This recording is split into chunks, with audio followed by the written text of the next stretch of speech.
നമുക്കിന്ന് ദൈവവചനത്തിലേക്ക് നമ്മുടെ ശ്രദ്ധ തിരിക്കാം.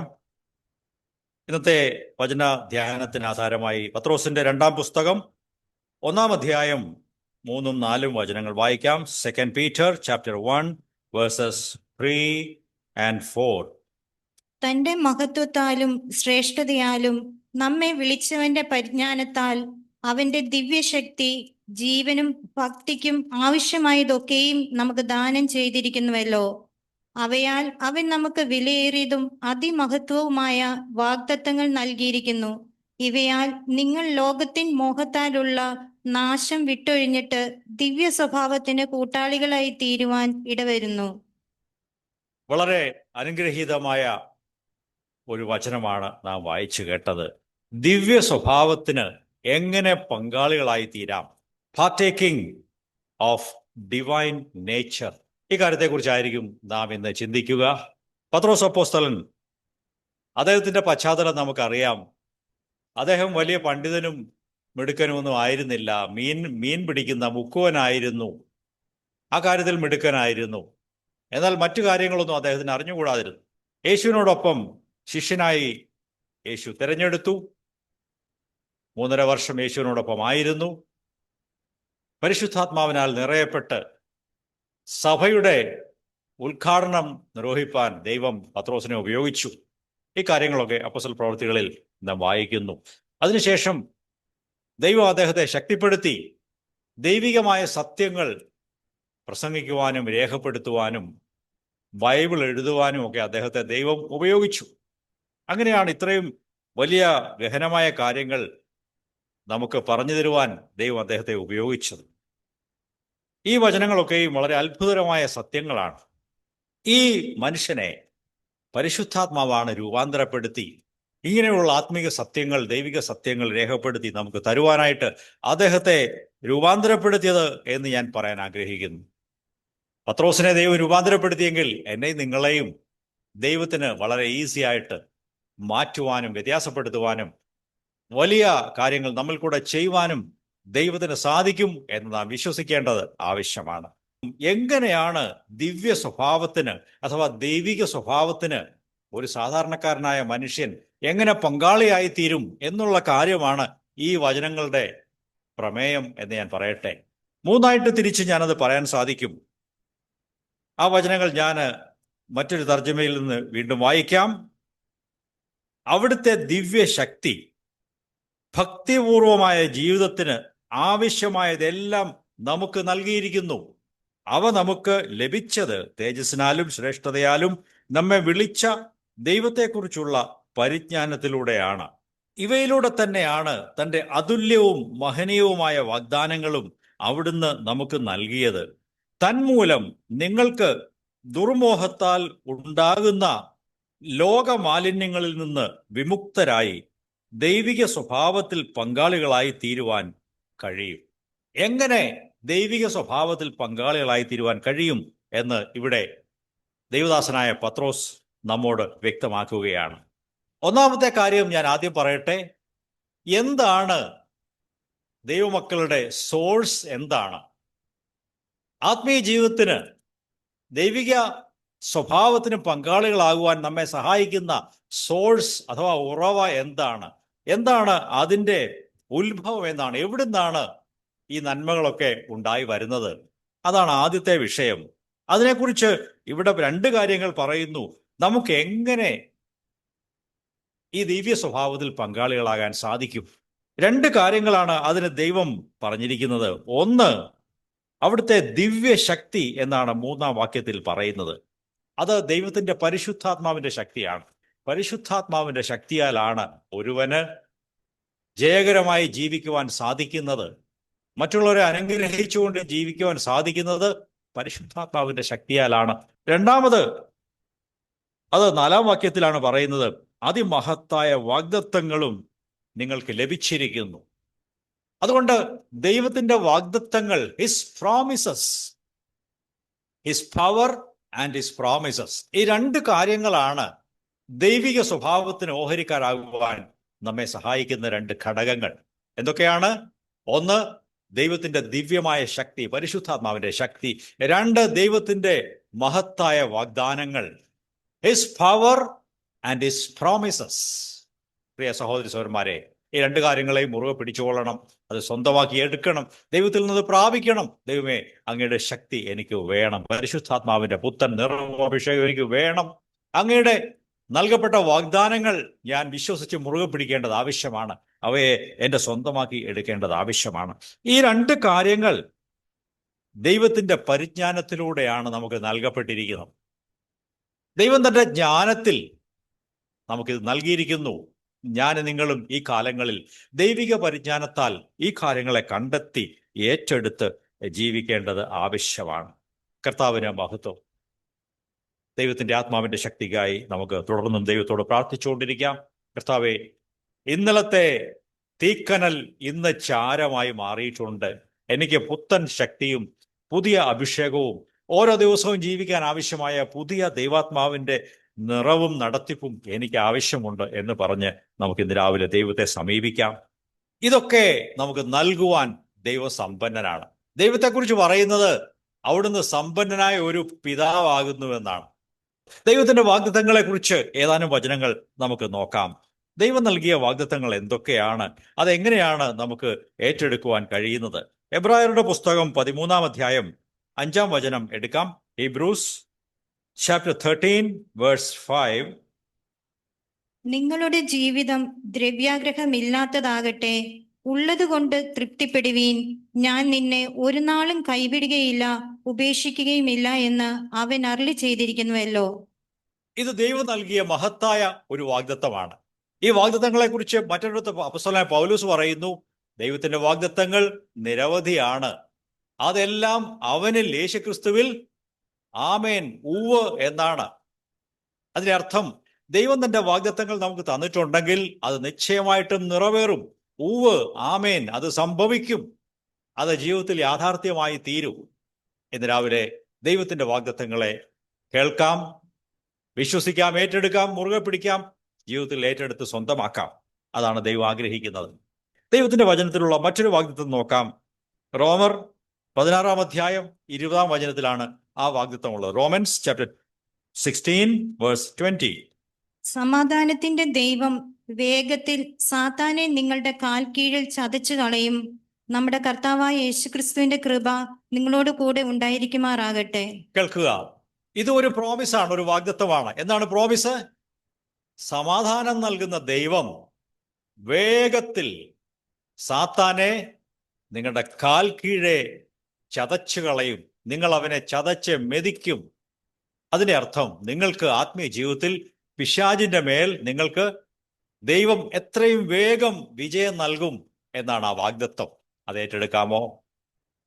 നമ്മൾ പലപ്പോഴും അത് വേണ്ടത്ര ഏറ്റെടുത്തിട്ടില്ല. ദൈവം ഞങ്ങളുടെ വചനം, അങ്ങനെ വാഗ്ദത്തം സത്യമാണ്. പിശാചിനെ തോൽപ്പിച്ച് ദൈവമകനായ മകളായ എനിക്ക് ആത്മീയ വിജയം നൽകുവാൻ അവിടുന്ന് ശക്തനാണ്. സാത്താന് എൻ്റെ മേൽ, എൻ്റെ കുടുംബത്തിൻ്റെ മേൽ ഒരു കാര്യവുമില്ല. പിശാചിനെ പേടിക്കേണ്ട ഒരു ആവശ്യവുമില്ല. നാം ദൈവമക്കളാണ്. ദൈവമക്കൾ എന്നുള്ള നിലയ്ക്ക് പിശാചിന് നമ്മെ തൊടുവാൻ ദൈവം അനുവാദം കൊടുത്തിട്ടില്ല. നാം ദൈവമക്കളുടെ മാന്യതയിലും ആ നിലവാരത്തിലും ജീവിച്ചുകൊണ്ടങ്ങ് പോയാൽ മതി. പിശാചിന് നമ്മെ ഒന്നും ചെയ്യാൻ കഴിയത്തില്ല. ഇയ്യോബിന്റെ കുടുംബത്തിനും മക്കൾക്കും സ്വത്തിനും എല്ലാം ചുറ്റും ദൈവം എന്ത് ചെയ്തിരുന്നു? വേലി കെട്ടി മറച്ചിരുന്നു. ദൈവത്തിന്റെ അനുവാദം കൂടാതെ വേലി പൊളിക്കാനോ അതിനുള്ളിൽ കിടക്കാനോ പിശാചിന് അനുവാദം ഉണ്ടായിരുന്നില്ല. ദൈവം അനുവദിച്ചപ്പോൾ മാത്രമാണ്, വേലി പൊളിച്ചപ്പോൾ മാത്രമാണ് പിശാച് അകത്ത് കടന്ന് ഈ പ്രശ്നങ്ങളൊക്കെ ഉണ്ടാക്കിയത്. എൻ്റെ നിങ്ങളുടെ ജീവിതത്തിന് ചുറ്റും ദൈവം ഒരു വേലി കെട്ടിയിട്ടുണ്ട്. നാം ദൈവകൃപയിൽ നിൽക്കുന്നിടത്തോളം കാലം ആ വേലി അവിടെ, അത് ശരിയായിട്ടും അവിടെ ഉണ്ടായിരിക്കും. അതാണ് രണ്ടാമത്തെ വാഗ്ദത്തം. അനേക വാഗ്ദത്തങ്ങളുണ്ട്. ദൈവത്തിന്റെ വചനം വാഗ്ദത്തങ്ങൾ എത്രയുണ്ടെങ്കിലും അത് ഉവ്വെന്നാണ്, അങ്ങനെ തന്നെയാണ്, അതിന് സംശയിക്കേണ്ട കാര്യമൊന്നുമില്ല. മൂന്നാമത്തെ ഒരെണ്ണം കൂടെ വായിക്കാം. ഫിലിപ്പിയരുടെ പുസ്തകം 1-ാം അധ്യായം 4-ാം വചനമാണ്. ഫിലിപ്പിയൻസ് ചാപ്റ്റർ 1 verse 4 വായിക്കാം. നിങ്ങളിൽ നല്ല പ്രവൃത്തിയെ ആരംഭിച്ചവൻ യേശുക്രിസ്തുവിന്റെ നാളോളം അതിനെ തികയ്ക്കുമെന്ന് ഉറപ്പായി വിശ്വസിച്ചിരിക്കുന്നു. ഇതും ദൈവത്തിന്റെ ഒരു വാഗ്ദത്തമാണ്. ദൈവം തുടങ്ങി വെച്ച പ്രവൃത്തി എന്തു ചെയ്യും? ദൈവം ആ പ്രവൃത്തിയെ പൂർത്തീകരിക്കും. ദൈവം ആ പ്രവൃത്തിയെ പൂർത്തീകരിക്കും.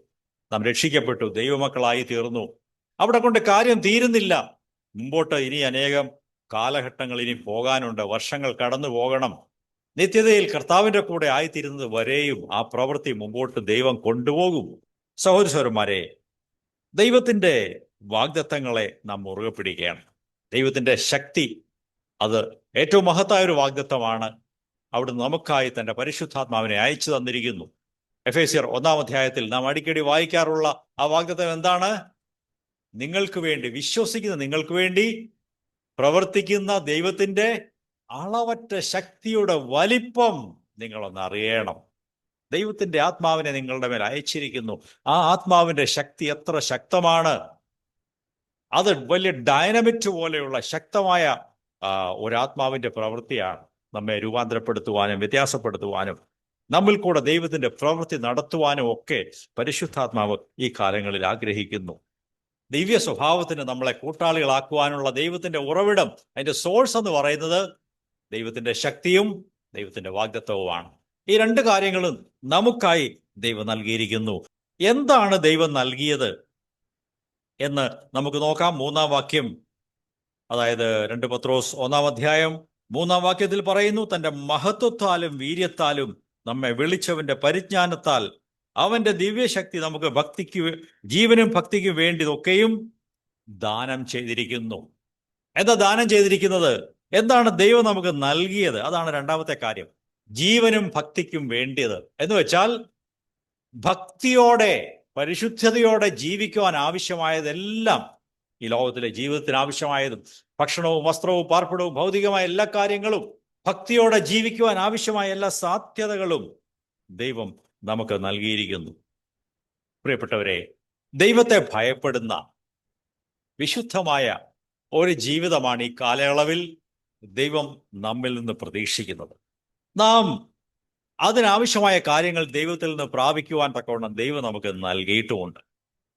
നിങ്ങളുടെ മക്കളെ ആരെങ്കിലും അവർ 10-ാം ക്ലാസ്സോ 12-ാം ക്ലാസ്സോ വരെ വീട്ടിൽ താമസിച്ചിരുന്നു, അത് കഴിഞ്ഞ് അവരെ പഠിക്കുവാൻ ദൂരെ എവിടെയെങ്കിലും വിടുന്നു എന്നിരിക്കട്ടെ. അങ്ങനെയൊക്കെ നിങ്ങൾ ചിലർ വിട്ടിട്ടുണ്ട്. അവരെ ഹോസ്റ്റലിലാക്കും, അല്ലേ? എന്നാൽ നീ പോയിട്ട് വാ എന്ന് പറഞ്ഞ് അങ്ങനെ വിടുകയാണോ? അങ്ങനെയല്ല. അവർക്ക് വേണ്ടിയതെല്ലാം വീട്ടിൽ നിന്ന് മാറി നിൽക്കുമ്പോൾ അവർക്കൊന്നും അറിഞ്ഞുകൂടാ. അവർ പുതിയ സ്ഥലത്ത് പോയി ജീവിക്കണം. അവർക്ക് ആവശ്യമുള്ളതെല്ലാം പേരൻസിന് അറിയാം. പ്രത്യേകിച്ചും അമ്മമാര് എല്ലാം പ്ലാൻ ചെയ്ത് അവിടെ വേണ്ടിയതെല്ലാം ഒരുക്കി പാക്ക് ചെയ്ത് എല്ലാം പറഞ്ഞു കൊടുത്ത്, ഇങ്ങനെ ചെയ്യണം അങ്ങനെ ചെയ്യണം എല്ലാം പറഞ്ഞു കൊടുത്ത് ജീവനും ഭക്തിക്കും വേണ്ടിയതെല്ലാം മാതാപിതാക്കന്മാർ കൊടുത്തയക്കും. അവരെ അങ്ങനെ അങ്ങോട്ട് അയക്കുന്നത്. ദൈവമക്കളായ നമ്മെ ഈ ഭൂമിയിലേക്ക് ദൈവമക്കളായി വിട്ടപ്പോൾ, നമ്മളെ രക്ഷിച്ചപ്പോൾ നീ എങ്ങനെയെങ്കിലുമൊക്കെ ജീവിച്ചോ എന്നല്ല പറയുന്നത്. ദൈവഭക്തിയോടെ ജീവിക്കുവാൻ ആവശ്യമായതെല്ലാം നമുക്ക് വേണ്ടി കരുതി നമുക്ക് വേണ്ടി ദൈവം നൽകിയിട്ടുണ്ട്. ഇന്ന് അത് വിശ്വസിക്കാമോ? എന്തൊക്കെയാ ദൈവം നൽകിയിരിക്കുന്നത്? വിരലിൽ എണ്ണിക്കൊണ്ട് പറഞ്ഞാൽ മതി. ചില കാര്യങ്ങൾ പറയാം. ഒന്ന്, ദൈവത്തിന്റെ വചനം, ദൈവവചനമായ ബൈബിൾ നമ്മുടെ കയ്യിൽ തന്നിട്ടുണ്ട്. ആ ബൈബിൾ എഴുതി പൂർണ്ണമാക്കിയതാണ്. നാം ആരും ഇനിയും ബൈബിൾ എഴുതുന്നില്ല. നമ്മുടെ നാട്ടിൽ ഒരു പാസ്റ്ററും ഒരു പ്രവാചകനും ഇനിയും ബൈബിളിൽ കൂടുതലായിട്ട് ഒന്നും എഴുതി ചേർക്കാൻ അനുവദിച്ചിട്ടില്ല. ബൈബിൾ എഴുതി പൂർണ്ണമായിട്ട് കിട്ടിയിട്ടുണ്ട്. ഇനിയും ഇതിനകത്തുള്ള കാര്യങ്ങളെ പ്രകാശിപ്പിച്ച് സംസാരിക്കുക മാത്രമേ ആരും ചെയ്യാൻ പാടുള്ളൂ. പുതിയ ആശയങ്ങളും പുതിയ കാര്യങ്ങളും ഒന്നും ഇനിയില്ല. ദൈവവചനം പൂർണ്ണമാണ്. അതിൻ്റെ കാനോൻ പൂർത്തിയാക്കിയിരിക്കുന്നു. അത് പൂർണ്ണമായിട്ട് നമ്മുടെ കയ്യിൽ കിട്ടിയിട്ടുണ്ട്. അതുകൊണ്ടാണ് ഈ കാലത്ത് ആരെയും ബൈബിൾ എഴുതാൻ ദൈവം നിയോഗിച്ചിട്ടില്ല എന്ന് പറയുന്നത്. അത് നമ്മുടെ മനസ്സിലുണ്ടായിരിക്കണം. പുതിയ ചില കാര്യങ്ങൾ ആരെങ്കിലും പ്രസ്താവിക്കുമ്പോൾ അയ്യോ പുതിയ കാര്യമാണല്ലോ എന്ന് പറഞ്ഞ് നാം അത്ഭുതപ്പെട്ടു പോകരുത്. നമുക്ക് ആവശ്യമായ കാര്യങ്ങൾ ഈ പുസ്തകത്തിൽ ദൈവം നൽകിയിട്ടുണ്ട്. ദൈവവചനം ഭക്തിയോടെയുള്ള ജീവിതത്തിന് ആവശ്യമായ ഒരു ഉപകരണമാണ്. ഏറ്റവും പ്രധാനപ്പെട്ടത് ദൈവത്തിൻ്റെ വചനമാണ്. അടുത്തതായിട്ട് ദൈവസഭയാണ്.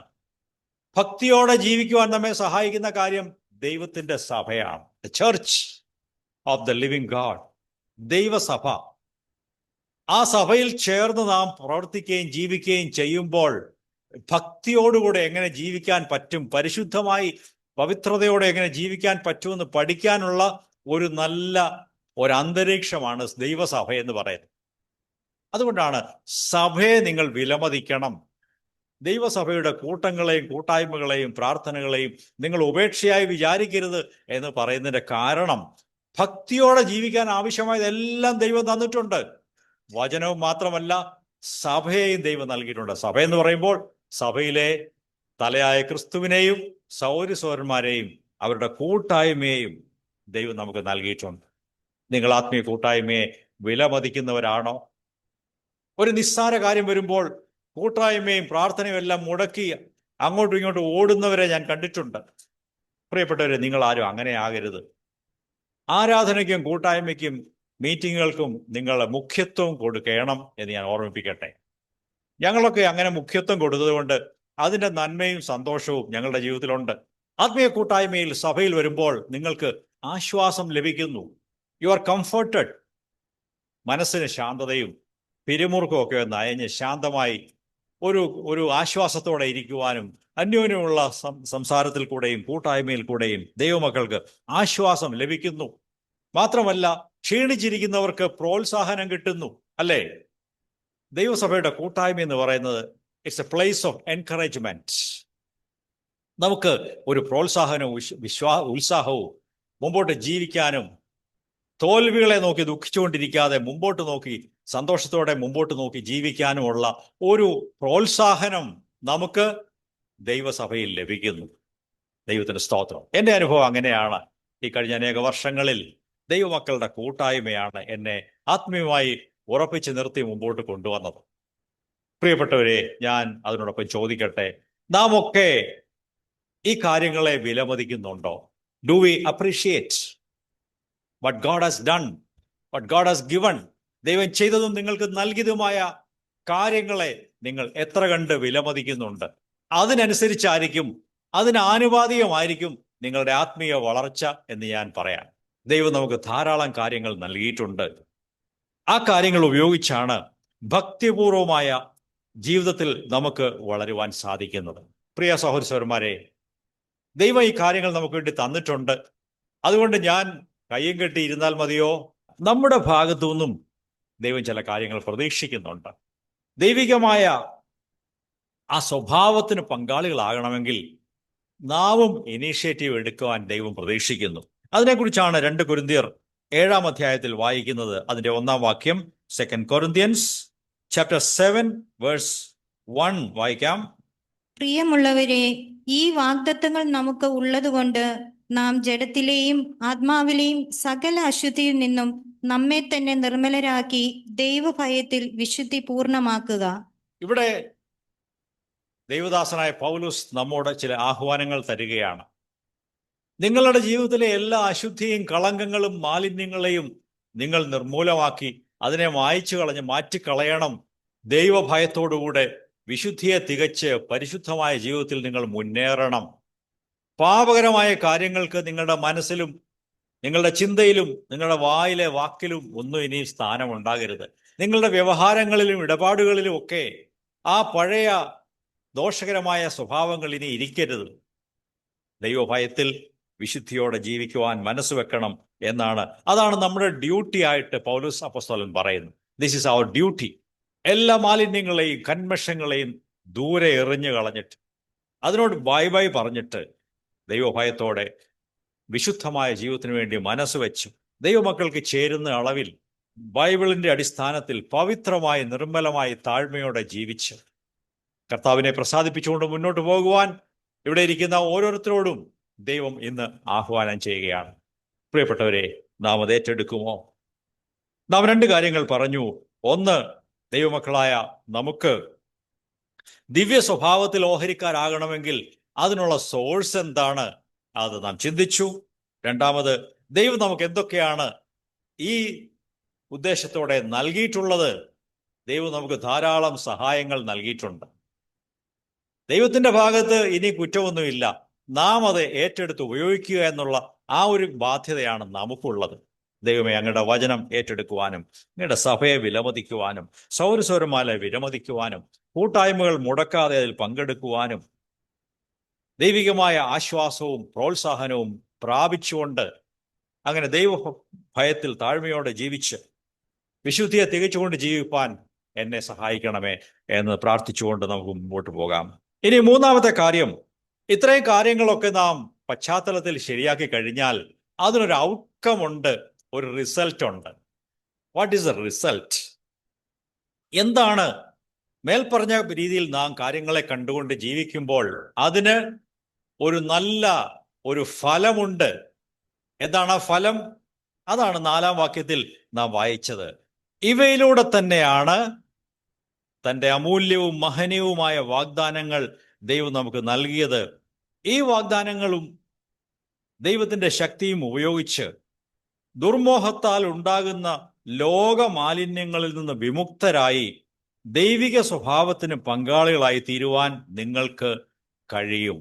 ദൈവം നൽകിയ സാധ്യതകളെ ഉപയോഗിച്ച് ദൈവവചനത്തെ പ്രയോജനപ്പെടുത്തി, സഭയെ പ്രയോജനപ്പെടുത്തി നാം ജീവിക്കുമ്പോൾ നമുക്ക് കിട്ടുന്ന ഫലം എന്താണ്? നാം ദുർമോഹങ്ങളാൽ ഉണ്ടാകുന്ന ലോകമാലിന്യങ്ങളിൽ നിന്നും വിമുക്തരായി തീരും. ദൈവിക സ്വഭാവത്തിന് നാം പങ്കാളികളായി തീരും. അതാണ് നമ്മുടെ ഔട്ട്കം. നമ്മുടെ ജീവിതത്തിൽ ലഭിക്കാൻ പോകുന്ന നന്മയെന്ന് പറയുന്നത് ദൈവിക സ്വഭാവമാണ്, ഡിവൈൻ നേച്ചർ. അവയാൽ അവൻ നമുക്ക് വിലയേറിയ വാഗ്ദത്തങ്ങൾ നൽകിയിരിക്കുന്നു. ഈ വാഗ്ദത്തങ്ങളോട് ഉപയോഗിച്ച്, ദൈവശക്തിയെ ഉപയോഗിച്ച് നിങ്ങൾ ലോകത്തിൽ ദുർമോഹങ്ങൾ നിമിത്തം ഉണ്ടാകുന്ന നാശങ്ങളെ വിട്ടൊഴിഞ്ഞ് ദിവ്യ സ്വഭാവത്തിന് കൂട്ടാളികളാകുവാൻ സംഗതിയാകും. ഈ കാര്യങ്ങളെ മനസ്സിൽ ധ്യാനിച്ചുകൊള്ളാം. ഇത് പോസിറ്റീവായ കാര്യമാണ്. നിങ്ങൾ ദിവ്യ സ്വഭാവത്തിന് പങ്കാളികളായിത്തീരും. എന്താ ദിവ്യ സ്വഭാവം എന്ന് പറഞ്ഞാൽ? Divine nature. അത് ദൈവത്തിൻ്റെ സ്വഭാവം തന്നെയാണ്. ദൈവത്തിൻ്റെ സ്വഭാവത്തോട് മനുഷ്യരായ നാം ഏകീഭവിക്കുന്ന കാര്യമാണ് ഇവിടെ അപ്പോസ്തലനായ പത്രോസ് പറയുന്നത്. ഞാൻ നിങ്ങളും കേവലം മനുഷ്യന്മാരാണ്, അല്ലേ? നാം മനുഷ്യരാണ്.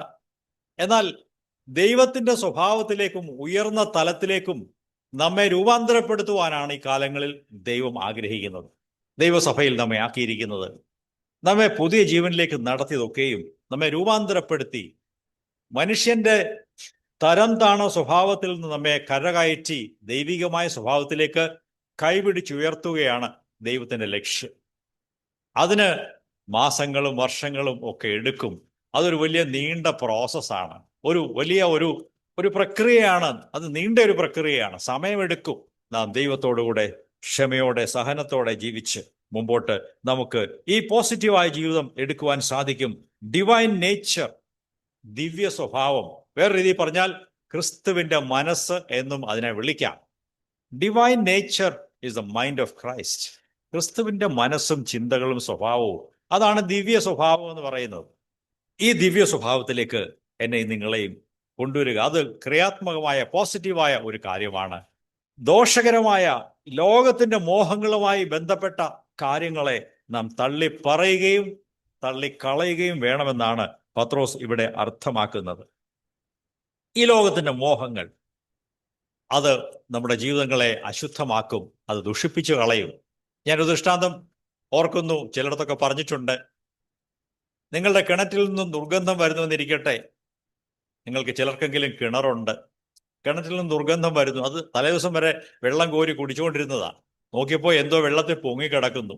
ഒരു എലിയാണ് ചത്ത് കിടന്നതെന്നിരിക്കട്ടെ. ചെറിയ നിസ്സാരമായ ഒരു ജീവിയാണ്, അത് ചത്ത് വെള്ളത്തിൽ പൊങ്ങിക്കിടക്കും. അതുകൊണ്ട് ദുർഗന്ധം ഉണ്ടായത്. എന്ത് ചെയ്യും? വെള്ളം കോരി കുടിച്ച് സ്തോത്രം പറഞ്ഞ് കുടിക്കുവോ? ആരും ചെയ്യത്തില്ല. നമുക്കറിയാം എന്ത് ചെയ്യണമെന്ന്. സഭയിലുള്ള വിശ്വാസികളെ വിളിച്ച് 2 ദിവസം വീട്ടിൽ ഉപവാസ പ്രാർത്ഥന നടത്തിയിട്ട് വെള്ളം കോരി കുടിക്കുവോ? ഒരിക്കലും ചെയ്യത്തില്ല. അതൊക്കെ നല്ല കാര്യങ്ങളാണ്. ഈ പറഞ്ഞ കാര്യങ്ങളൊക്കെ നല്ല കാര്യങ്ങളാണെങ്കിലും ദുർഗന്ധമുള്ള വെള്ളത്തിന്റെ കാര്യത്തിൽ എന്ത് ചെയ്യണമെന്ന് ദൈവം നമുക്ക് ബുദ്ധിയും വിവരവും തന്നിട്ടുണ്ട്. നമുക്കതറിയാം. നാം കിണറൊക്കെ ഇറച്ച് വെള്ളമെല്ലാം കോരിക്കളഞ്ഞ് ചത്ത് കിടക്കുന്ന ജീവിയൊക്കെ എടുത്തു കളഞ്ഞ് വേണ്ട കാര്യങ്ങളൊക്കെ ചെയ്ത് ഒരാഴ്ച കാത്തിരുന്നിട്ട് എല്ലാം ശുദ്ധമായിട്ടേ അത് പിന്നെ കുടിക്കുകയുള്ളൂ. നമുക്കതിനുള്ള ബുദ്ധിയും വിവേകവും ഉണ്ട്. നെഗറ്റീവായ കാര്യത്തിനെ അവിടുന്ന് മാറ്റണം. അതാ ദോഷം ചെയ്യുന്നത്. ആ ചത്ത് കിടക്കുന്ന ജീവിയാണ് ദുർഗന്ധം ഉണ്ടാക്കുന്നത്. അത് നെഗറ്റീവായ ദോഷകരമായ കാര്യമാണ്. അതിനെ വെച്ചോണ്ട് ദിവ്യ സ്വഭാവം എന്ന് പറഞ്ഞിട്ട് കാര്യമില്ല. അതിനെ മാറ്റിക്കളയണം. പാപകരമായ പഴയ സ്വഭാവങ്ങളെ നാം തള്ളിക്കളയണം, അതിനെ ഉപേക്ഷിക്കണം. അതിനെ എടുത്ത് കളഞ്ഞിട്ട് ആ കിണർ വൃത്തിയാക്കേണ്ടത് ആവശ്യമാണ്. എങ്കിലേ വെള്ളം കുടിക്കുവാൻ യോഗ്യമാവുകയുള്ളൂ. ദോഷകരമായ കാര്യങ്ങളെ, ലോകത്തിൻ്റെ മോഹങ്ങളാൽ മനുഷ്യനിലുണ്ടാകുന്ന ദോഷകരമായ കാര്യങ്ങളെ ഉന്മൂലനം ചെയ്ത് ദിവ്യ സ്വഭാവത്തിലേക്ക് നമ്മുടെ മുഖം തിരിക്കുവാൻ ഈ കാലങ്ങളിൽ ദൈവം നമ്മെക്കുറിച്ച് ആഗ്രഹിക്കുന്നു. ഈ ദിവ്യ സ്വഭാവത്തെക്കുറിച്ച് ചില കാര്യങ്ങൾ കൂടെ ഞാൻ ചൂണ്ടിക്കാണിച്ച് അവസാനിപ്പിക്കാൻ ആഗ്രഹിക്കുന്നു. ഒന്നാമത്, ഈ ദൈവിക സ്വഭാവം നിസ്വാർത്ഥമായ സ്നേഹം നിറഞ്ഞതാണ്. അത് നന്മയുള്ളതാണ്. ഈ രണ്ട് കാര്യങ്ങളും ചേർന്ന് പോകുന്നു. Unselfish love and goodness. നിസ്വാർത്ഥമായ സ്നേഹം, നന്മയുള്ള നല്ലൊരു ഹൃദയം. സ്വാഭാവികമായും നമ്മിൽ ഈ കാര്യങ്ങളില്ല. നാം സ്വാർത്ഥന്മാരാണ്, നമ്മുടെ കാര്യം മാത്രം അന്വേഷിക്കുന്നവരാണ്, നന്മ കുറവാണ്. മറ്റുള്ളവർക്ക് നന്മയും അനുഗ്രഹവും വരുമ്പോൾ അതിൽ സന്തോഷിക്കുവാൻ സാധിക്കുന്നില്ല. ആ നിസ്വാർത്ഥമായ സ്നേഹം എവിടെയാണ് പ്രിയപ്പെട്ടവരെ കാണാൻ കഴിയുന്നത്? നിങ്ങൾ വളരെ ദൂരെയെങ്ങും പോകണ്ട, നമ്മുടെ കർത്താവായ യേശുവിലേക്ക് നോക്കിയാൽ മതി. യേശുവിൻ്റെ ജീവിതത്തെ നോക്കുമ്പോൾ നിസ്വാർത്ഥ സ്നേഹം എന്ന് വെച്ചാൽ എന്താണ്, എങ്ങനെയാണെന്ന് വളരെ വ്യക്തമായിട്ടും നാം കാണുന്നു. ഒരു വചനം, ഒരു ഭാഗം വായിക്കാം. എഫേസ്യർ 5-ാം അധ്യായം 25 മുതൽ 27 വരെ വായിക്കാം. Ephesians chapter 5 versus 25 to 27. ഭർത്താക്കന്മാരെ, ക്രിസ്തു സഭയെ സ്നേഹിക്കുകയും തന്നെ തന്നെ നൽകുകയും ചെയ്തതുപോലെ നിങ്ങളുടെ ഭാര്യമാരെ സ്നേഹിക്കുവീൻ. ഭാര്യമാരെ സ്നേഹിക്കേണ്ടത് എങ്ങനെയാണെന്ന് ഭർത്താക്കന്മാർക്ക് ചില നിർദ്ദേശങ്ങൾ കൊടുക്കുന്ന ഭാഗമാണിത്. യേശു എങ്ങനെയാണ് സഭയെ സ്നേഹിച്ചത്? അത് ചിരിച്ചു കാണിക്കുകയോ എന്തെങ്കിലും ഭംഗിവാക്ക് പറയുകയോ ഒരു സമ്മാനം കൊടുക്കുകയോ ചെയ്യുന്ന സ്നേഹമല്ല. അത് എങ്ങനെയുള്ള സ്നേഹമാണ്? തന്നെത്താൻ, തൻ്റെ ജീവനെ അർപ്പിച്ചുകൊണ്ട് തന്നെത്താൻ അവൾക്ക് വേണ്ടി ഏൽപ്പിച്ചു കൊടുക്കുന്ന ആ ത്യാഗപൂർണമായ സ്നേഹമാണ് നമ്മുടെ കർത്താവായ യേശുവിൽ ഞാൻ നിങ്ങളെ കാണുന്നത്. അതാണ് ദൈവ സ്വഭാവത്തിൻ്റെ, ദിവ്യ സ്വഭാവത്തിൻ്റെ ഒരു അടയാളം. ദൈവമേ, എനിക്ക് ഇത് വേണം എന്ന് നിങ്ങൾ ആര് പ്രാർത്ഥിക്കും? അതിൻ്റെ കൂടെ തന്നെയുള്ള കാര്യമാണ് നന്മ എന്നുള്ളത്. ഹൃദയത്തിലുള്ള നന്മയും നല്ല ഒരു മനസ്സും. നല്ല ശമരിയക്കാരനെ കുറിച്ച് നിങ്ങൾ ഓർക്കുന്നുണ്ടോ? അദ്ദേഹം ശമരിയക്കാരനായ യഹൂദനല്ല. യഹൂദന്മാര് അധകൃതർ എന്ന് വിളിക്കുന്ന ഒരു വർഗമാണ് സമരിയക്കാർ ആ കാലത്ത്.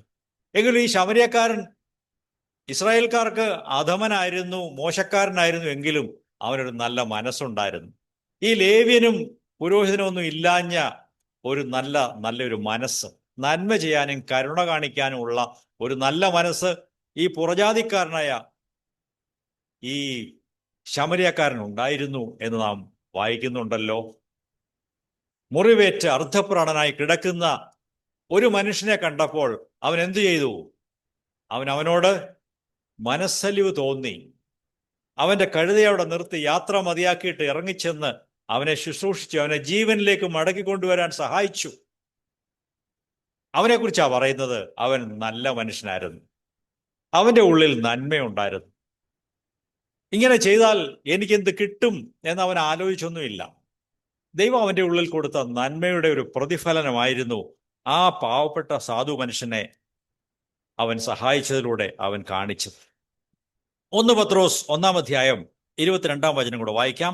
1 Peter chapter 1 verse 22. എന്നാൽ സത്യം അനുസരിക്കുന്നതിനാൽ നിങ്ങളുടെ ആത്മാക്കളെ നിർവാഞ്ഛ്യമായ സഹോദര പ്രീതിക്കായി നിർമ്മലീകരിച്ചിരിക്കുന്നത് കൊണ്ട് ഹൃദയപൂർവം അന്യോന്യം ഉറ്റു സ്നേഹിക്കുവീൻ. വ്യാജമില്ലാത്ത സഹോദര സ്നേഹത്തിന് വേണ്ടി നിങ്ങളെ തന്നെ നിർമ്മലീകരിക്കണം. സഹോദരി സഹോദരന്മാരെ ഉറ്റു സ്നേഹിക്കണം, ഹൃദയപൂർവം ഉറ്റു സ്നേഹിക്കണം. അങ്ങനെ വരുമ്പോൾ അവർക്ക് നന്മ ചെയ്യുവാനും ത്യാഗത്തോടെ അവരെ സഹായിക്കുവാനും സാധിക്കും. നാം ബൈബിളിൽ തിരുവെഴുത്തിൽ വായിക്കുന്നു, സ്നേഹം പാപങ്ങളുടെ ബഹുത്വത്തെ മൂടിക്കളയുന്നു, മറച്ചു കളയുന്നു. യഥാർത്ഥ സ്നേഹമുണ്ടെങ്കിൽ മറ്റുള്ളവരുടെ ചെറിയ കുറവുകളെയൊക്കെ അതങ്ങ് വിട്ടുകളയാൻ സാധിക്കും. സാരമില്ല, പോട്ടെ എന്ന് പറയാൻ സാധിക്കും. അവരെ സഹിക്കാനും വഹിക്കാനും ഇനി അടുത്ത പ്രാവശ്യം അവരൊക്കെ ശരിയായിട്ട് ചെയ്യും എന്ന് പറയാനും ഉള്ള ഒരു ഹൃദയവിശാലത സ്നേഹത്തിൽ കൂടെ നമുക്ക് ലഭിക്കുന്നു. പഴയ നിയമത്തിലേക്ക് നോക്കുമ്പോൾ യോസെഫിനെയും സഹോദരങ്ങളെയും കുറിച്ച് നാം കാണുന്നു. ഈ സഹോദരന്മാർ യോസെഫിനെ കൊല്ലാൻ ശ്രമിച്ചവരാണ്. അവനെ അടിമയായി വിറ്റുകളഞ്ഞു, അവൻ്റെ ജീവിതം ഏറ്റവും ദുഷ്കരമാക്കി തീർത്തു. ഇങ്ങനെയൊക്കെ ആയിട്ടും ഈ സഹോദരന്മാരെ കണക്കിന് കയ്യിൽ കിട്ടിയ ഒരു സമയമുണ്ട്. യോസെഫ് അവരോട് ആരോടും പ്രതികാരം ചെയ്തില്ല, അവർക്ക് ദോഷം ചെയ്തില്ല, അവർക്ക് നന്മ ചെയ്തു, അവരെ സ്നേഹിച്ചു. അത് കർത്താവായ യേശുവിൻ്റെ ഒരു പ്രതിരൂപമായിട്ടാണ് യോസെഫ് അവിടെ നിൽക്കുന്നത്. യേശുവിൻ്റെ ഈ നിസ്വാർത്ഥ സ്നേഹം, ഈ നന്മയുള്ള ഹൃദയം, അതാണ് ദിവ്യ സ്വഭാവത്തിന്റെ ഒരു ഘടകം എന്ന് പറയുന്നത്. രണ്ടാമത്തെ ഘടകത്തിലേക്ക് വരാം. അത് താഴ്മയും സൗമ്യതയുമാണ്. അത് യേശുക്രിസ്തുവിൽ കൂടെയാണ് വെളിപ്പെട്ട് വന്നിരിക്കുന്നത്. യേശു ഈ ഭൂമിയിൽ വന്നപ്പോൾ ഒരു കഴുതപ്പുറത്ത് സഞ്ചരിച്ചുകൊണ്ട് തന്റെ എളിമ വ്യക്തമാക്കി. അവൻ എളിയവനായിട്ട് ഈ ഭൂമിയിൽ താഴ്മയോടെ വന്നു എന്ന് കാണാൻ സാധിക്കും. മത്തായി സുവിശേഷം 11-ാം അധ്യായം 29-ാം വചനം വായിക്കാം. മാത്യു 11:29. ഞാൻ സൗമ്യതയും താഴ്മയും ഉള്ളവനാകയാൽ എന്റെ നുകം വഹിച്ച് എന്നിൽ നിന്ന് പഠിക്കുവീൻ, എന്നാൽ നിങ്ങളുടെ ആത്മാക്കൾക്ക് ആശ്വാസം കണ്ടെത്തും.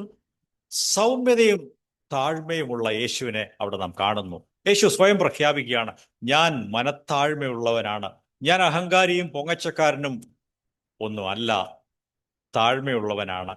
മനുഷ്യരോട് ഞാൻ വളരെ മീക്ക് ആണ്, വളരെ സൗമ്യനാണ് എന്ന് യേശു പറഞ്ഞു. ദൈവത്തോട് താഴ്മയും മനുഷ്യരോട് സൗമ്യതയും, അതാണ് എൻ്റെ ശരിയായ പദപ്രയോഗം. യേശുവിൽ അത് നാം കാണുന്നു. യേശുവെ, എന്നെ പഠിപ്പിക്കണമേ, ഈ സൗമ്യതയും താഴ്മയും എനിക്ക് നൽകണമേ. എൻ്റെ ധാർഷ്ട്യവും ധിക്കാരവും അഹങ്കാരവും അതൊക്കെ ഈ ലോകത്തിൻ്റെ ദുർമോഹങ്ങളിൽ നിന്ന് വരുന്ന ദോഷമാണ്. അതൊക്കെ വിട്ടുകളഞ്ഞിട്ട് ദൈവിക സ്വഭാവമായ താഴ്മയും സൗമ്യതയും എനിക്ക് നൽകണമേ.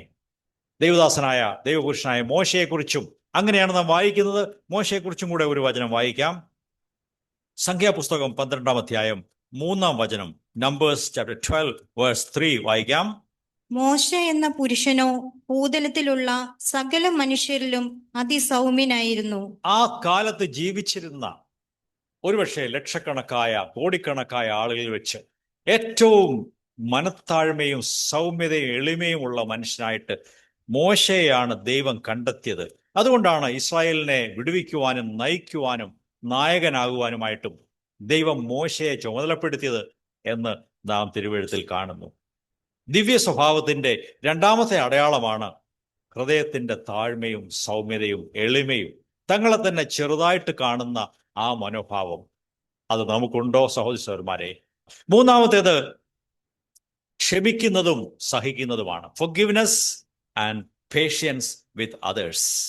അതും ദൈവിക സ്വഭാവമാണ്, ദിവ്യ സ്വഭാവമാണ്. മറ്റുള്ളവരുടെ തെറ്റുകളെ ക്ഷമിച്ചു കൊടുക്കുക. Forgiving others. ദൈവം യേശുക്രിസ്തുവിൽ കൂടെ എന്നോട് എന്തുമാത്രം ക്ഷമിച്ചോ അതിനെ വിലയിരുത്തി ശരിക്കും വിലമതിക്കുകയാണെങ്കിൽ എനിക്കെതിരായി ദോഷം ചെയ്യുന്ന ആരോടും ക്ഷമിച്ചു കൊടുക്കുവാൻ സാധിക്കും. I can forgive other people. അതുപോലെ മറ്റുള്ളവരോട് അല്പം സഹനം കാണിക്കുവാൻ, ക്ഷമ കൊടുക്കുവാൻ, ക്ഷമയോടെ ഇരിക്കുവാൻ, സഹിച്ചുകൊണ്ട് നിൽക്കുവാൻ എന്നെ സഹായിക്കണമേ. കർത്താവ് യേശു അങ്ങനെയായിരുന്നു. അവിടുന്ന് ക്ഷമിക്കുന്നവനായിരുന്നു. പിതാവേ, ഇവരോട് ക്ഷമിക്കണമേ എന്ന് ക്രൂശിൽ കിടന്നുകൊണ്ട് നിലവിളിച്ച് പ്രാർത്ഥിക്കുന്ന യേശുവിനെയാണല്ലോ നാം കാണുന്നത്. മോശയും അങ്ങനെയായിരുന്നു. ഈ ലക്ഷക്കണക്കായ ജനം പലപ്പോഴും അദ്ദേഹത്തിനെതിരായിട്ട് ആരോപണങ്ങൾ ഉന്നയിക്കുകയും കുറ്റം പറയുകയും കല്ലെറിയാൻ ശ്രമിക്കുകയും അതുപോലെയുള്ള കാര്യങ്ങളൊക്കെയും ചെയ്യുമ്പോൾ മോശെ അവരോട് സഹനത്തോടെ ഇടപെട്ടു. അവരെ ഞാൻ ഇപ്പോൾ നശിപ്പിച്ചു കളയും ദൈവം പറഞ്ഞപ്പോൾ മോശെ പറഞ്ഞു, ദൈവമേ, അതൊന്നും വേണ്ട, ഞാൻ അവർക്ക് വേണ്ടി എന്തും ത്യജിക്കുവാൻ സന്നദ്ധനാണ്. എന്നെ അവിടുന്ന് മാറ്റിക്കളയുന്നെങ്കിലും എനിക്ക് കുഴപ്പമില്ല. ഈ ജനത്തെ ഓർക്കണമേ. അവരോടുള്ള സഹനവും ക്ഷമയും സ്നേഹവും ഇതൊക്കെ ദിവ്യ സ്വഭാവത്തിന്റെ അടയാളങ്ങളാണ്. നാലാമതൊരു കാര്യം കൂടെ ഞാൻ പറഞ്ഞ് ആ ഭാഗം വിടുന്നു. അത് പരിശുദ്ധാത്മാവിലുള്ള സന്തോഷമാണ്. The joy of the Holy Spirit. ദിവ്യ സ്വഭാവത്തിന്റെ ഒരു അടയാളമായിട്ട് അതിനെ കാണുവാൻ സാധിക്കും. റോമലേഖനം 14-ാം അധ്യായം അതിന്റെ 17-ാം വാക്യം നമുക്ക് വായിക്കാം. Romance chapter 14:17. ദൈവരാജ്യം ഭക്ഷണവും പാനീയവും അല്ല, നീതിയും സമാധാനവും പരിശുദ്ധാത്മാവിൽ സന്തോഷവും അത്രേ. ദൈവരാജ്യം, ദൈവഭരണം നടക്കുന്ന ഇടം, അവിടെ പരിശുദ്ധാത്മാവിന്റെ സന്തോഷമുണ്ട്. അത് ദൈവാത്മാവ് നൽകുന്ന ഒരു സന്തോഷമാണ്. അത് ആനന്ദമാണ്. The joy of the Holy Spirit. പരിശുദ്ധാത്മാവിനാൽ നിറഞ്ഞ് ഈ ഒരു ആനന്ദത്തോടെ, ആർക്കും എടുത്തു കളയാൻ കഴിയാത്ത ആ ഒരു സന്തോഷത്തോടും ആനന്ദത്തോടും കൂടെ ജീവിക്കുവാനാണ് ദൈവം നമ്മെ വിളിച്ചിരിക്കുന്നത്. ദൈവദാസനായ പൗലോസും ശീലാസും അവരെ കഠിനമായി ഉപദ്രവിച്ചിട്ട് ജയിലറയ്ക്കുള്ളിലിട്ട് അവരുടെ കൈകാലുകൾ പൂട്ടി അവരെ ജയിലിൽ ഇട്ടിരിക്കുകയാണ്. അടികൊണ്ടതിൻ്റെ വേദനയെല്ലാം ഉണ്ട്. വളരെ ദുഃഖിതരും വിഷമമുള്ളവരുമാണ്. എങ്കിലും അർദ്ധരാത്രിയിൽ അവർ എഴുന്നേറ്റിരുന്ന് എന്തു ചെയ്തു? ഈ അടിച്ചവരെ ശപിച്ചൊന്നുമില്ല. അവർ അർദ്ധരാത്രിയിൽ ദൈവത്തെ പാടി സ്തുതിച്ചു. സാഹചര്യങ്ങളെ ശപിക്കാതെ ഏത് സമയത്തും എപ്പോഴും സാഹചര്യങ്ങൾക്കായിട്ടും ചുറ്റുമുള്ള മനുഷ്യർക്കായിട്ടും പ്രശ്നങ്ങൾ ഉണ്ടാക്കുന്നവർക്ക് വേണ്ടിയൊക്കെ പ്രാർത്ഥിച്ച് സ്തോത്രം ചെയ്യാനും നന്ദി പറയുവാനും നമുക്ക് ഇടയാകണം. അതാണ് പരിശുദ്ധാത്മാവിനാലുള്ള സന്തോഷം എന്ന് പറയുന്നത്. അത് ദിവ്യ സ്വഭാവത്തിന്റെ ഒരു അടയാളമാണ്. പ്രിയ സഹോദരങ്ങളെ, അത് എങ്ങനെ കിട്ടും എന്ന് ചോദിച്ചാൽ, നെഗറ്റീവായിട്ട് പാപത്തിന്റെ പ്രലോഭനങ്ങളെ എതിർത്തുകൊണ്ട് ആത്മനിയന്ത്രണത്തോടെ, സ്വയനിയന്ത്രണത്തോടെ, ദോഷങ്ങളെ ദ്വേഷിച്ച്, പാപസ്വഭാവത്തെ വെറുത്ത് ദൈവത്തിന്റെ വഴികളെ ഇഷ്ടപ്പെട്ട് ജീവിക്കുമ്പോഴാണ് നമുക്ക് ഈ മേഖലയിൽ വളരാൻ സാധിക്കുന്നത്. സദൃശവാക്യങ്ങൾ 8-ാം അധ്യായം 13-ാം വചനം നമുക്ക് വായിക്കാം. പലപ്പോഴും നാം വായിച്ചിട്ടുണ്ട്. Proverbs chapter 8 verse 13. യഹോവ ഭക്തി ദോഷം വെറുക്കുന്നതാകുന്നു. ഗർവ്, അഹങ്കാരം, ദുർമാർഗം, വക്രതയുള്ള വായ് എന്നിവയെ ഞാൻ വെറുക്കുന്നു.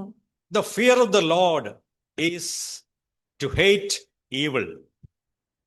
ദൈവ ഭയത്തിന്റെ അടയാളം, ദൈവഭയമുള്ള വ്യക്തി എല്ലാത്തരം പാപങ്ങളെയും ഹൃദയംഗമായി വെറുക്കുന്നവരായിരിക്കും. മനസ്സിൽ തന്നെ ദോഷകരമായ കാര്യങ്ങളെ വെറുക്കുകയും എനിക്കത് വേണ്ട, ഞാൻ അങ്ങോട്ടില്ല, ഞാൻ ദൈവമകനാണ്, മകളാണ് എന്ന് പറഞ്ഞ് തെറ്റായ വഴികളിൽ നിന്നും, തെറ്റായ വാക്കുകളിൽ നിന്നും, ചിന്തകളിൽ നിന്നും ഒക്കെയും നമ്മെ മാറ്റി നിർത്തി ദൈവഭയത്തിൽ നമ്മെ സൂക്ഷിക്കുന്നതാണ് ഏറ്റവും അനുഗ്രഹീതമായ കാര്യം. ദൈവമേ, എനിക്ക് ഈ കാലങ്ങളിൽ കൂടുതൽ സെൽഫ് കൺട്രോൾ, സ്വയ നിയന്ത്രണം നൽകണമേ. എൻ്റെ നാവിനെ നിയന്ത്രിക്കുവാൻ, കണ്ണിനെ നിയന്ത്രിക്കുവാൻ, എൻ്റെ മനസ്സിനെ നിയന്ത്രിക്കുവാൻ, അരുതാത്ത കാര്യങ്ങളെ ഉപേക്ഷിച്ച് ദൈവത്തിന് പ്രസാദമുള്ള കാര്യങ്ങളെ ചിന്തിച്ചുകൊണ്ടും ഇടപെട്ടുകൊണ്ടും ജീവിപ്പാൻ, എല്ലാ പ്രലോഭനങ്ങളെയും എതിർത്തുകൊണ്ട് പവിത്രമായി ജീവിക്കുവാൻ എന്നെ സഹായിക്കണമേ എന്ന് നമുക്ക് ദൈവത്തോട് പ്രാർത്ഥിക്കാം. ഞാൻ എൻ്റെ വാക്കുകളെ ചുരുക്കട്ടെ. ഞാൻ പല കാര്യങ്ങളും പറഞ്ഞു. എന്തായിരുന്നു നമ്മുടെ വിഷയം? ദിവ്യ സ്വഭാവത്തിന് എങ്ങനെ കൂട്ടാളികളായി തീരാൻ സാധിക്കും. How to be partakers of the divine nature.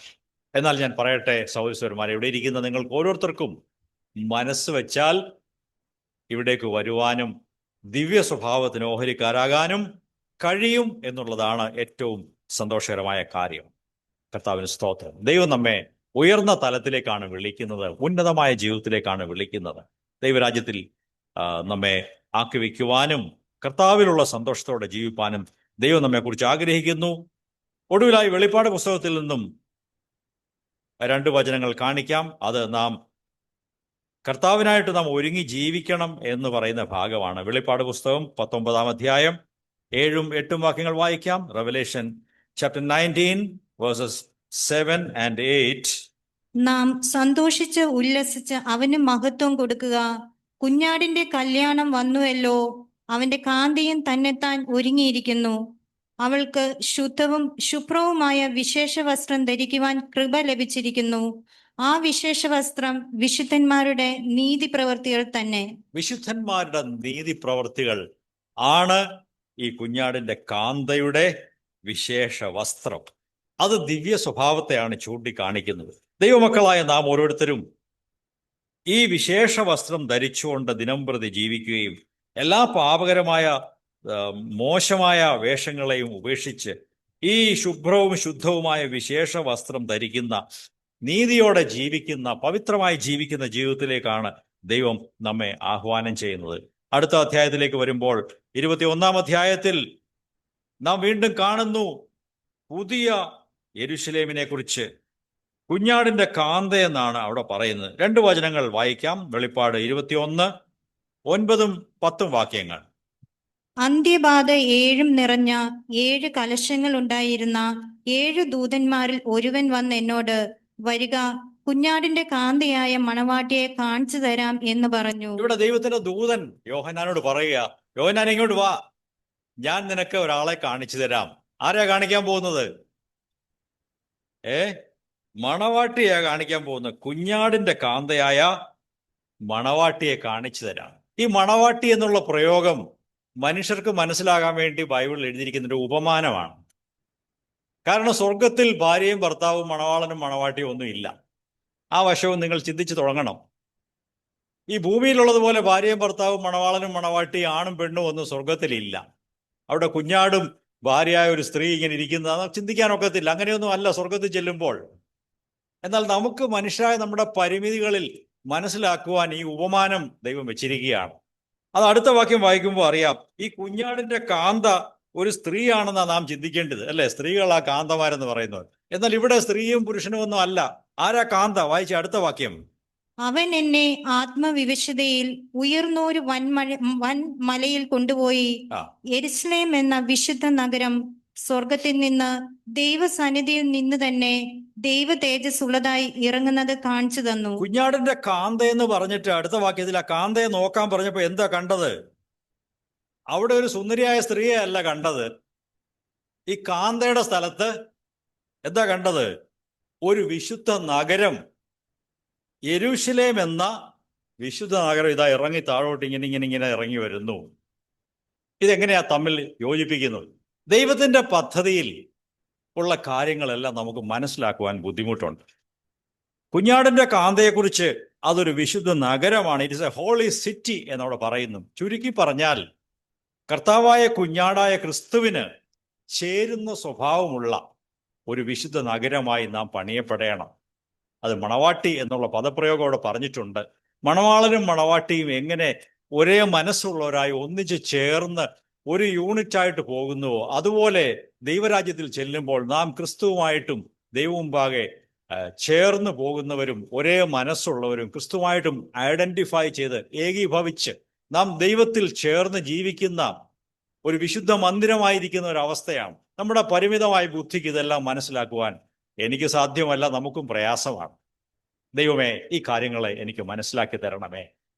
നിത്യതയിൽ ചെല്ലുമ്പോൾ ഈ വിശുദ്ധ യെരൂശലേം എന്ന നഗരത്തിന്റെ ഒരു ഭാഗമായിരിക്കുവാൻ എന്നെയും അവിടുന്ന് ഒരുക്കുന്നുവല്ലോ, എന്നെ തയ്യാറാക്കണമേ.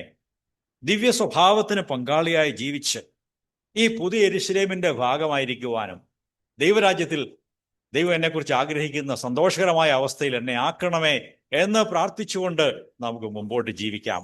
ദൈവം നമ്മെ അതിനായിട്ട് ഒരുക്കുകയാണ്. നമുക്കെല്ലാവർക്കും അതിന് അവസരമുണ്ട്. എന്നാൽ നാം അതിന് മനസ്സ് വെക്കണം. Praise the Lord. കർത്താവ് നമ്മെ ഈ വചനങ്ങളാൽ അനുഗ്രഹിക്കട്ടെ.